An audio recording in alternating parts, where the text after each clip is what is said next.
Auckland. After lying dormant for nearly 600 years, the city's volcanic field is coming to life. Ironically, it's an absolutely stunning evening here in Auckland, the kind of evening when everyone would normally be heading out to the beaches. Instead, we are waiting, not sure what to do next, not sure if this volcanic threat is real or not. We picked last night, actually, when the earthquake started. We're going over to my sister's place in Henderson. You guess it's probably reasonably safe over there. Trying not to panic.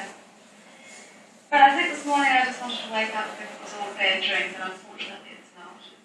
By 8 o'clock this morning, the roads out of the evacuation zone were gridlocked. It's bloody ridiculous. We're supposed to be fleeing for our lives, and the traffic hasn't moved for 15 minutes. Despite instructions from civil defence authorities, many people outside the primary evacuation zone joined the exodus, increasing congestion. We're asking residents outside the red zone to stay in their homes until further notice. Soldiers from Papakura military camp joined forces with civil defence staff and police, going door to door to make sure no one had been left behind. They also patrolled shopping centres to prevent looting.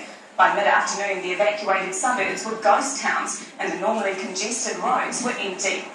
Throughout the afternoon, the earthquakes which set off the evacuation gradually became less frequent, but tonight the city is still on a level 3 alert. With me in the studio now, I have Colin Wilson, Professor of Volcanology at Auckland University. Professor Wilson, let's take the last point there first. We haven't felt any more earthquakes since early this afternoon. Could it be that the threat is receding? No, absolutely not. We see no sign in any of the signals that we have, the earthquakes rising towards the surface. The deformation of the crust all suggests that the eruption is imminent. So you don't believe the authorities overreacted with the mass evacuation? No. The size and style of the eruption is very difficult to predict. It's very difficult to evacuate once the eruption has started. So evacuating in due time, due course, is very sensible. We've just received reports of dead fish and discoloured water being seen by a helicopter crew flying over the harbour. Is that likely to be connected with all of this? Very much so. That's probably a sign that the magma of the molten rock is now very much at the surface. So assuming there is an eruption, what are we likely to see?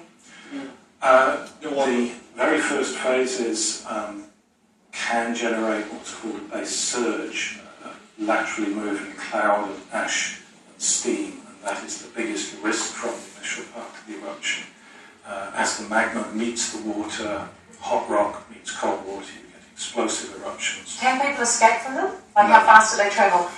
The ones that have been observed in historic eruptions can travel up to about 150 kilometres an hour. So once they've started appearing and started moving, there is no escape from them. Professor Wilson, I'll just stop you there. We're going to go live now to our camera at Sky City. Just a few moments ago, this cloud of steam started to rise up out of the water between Mission Bay and North Head.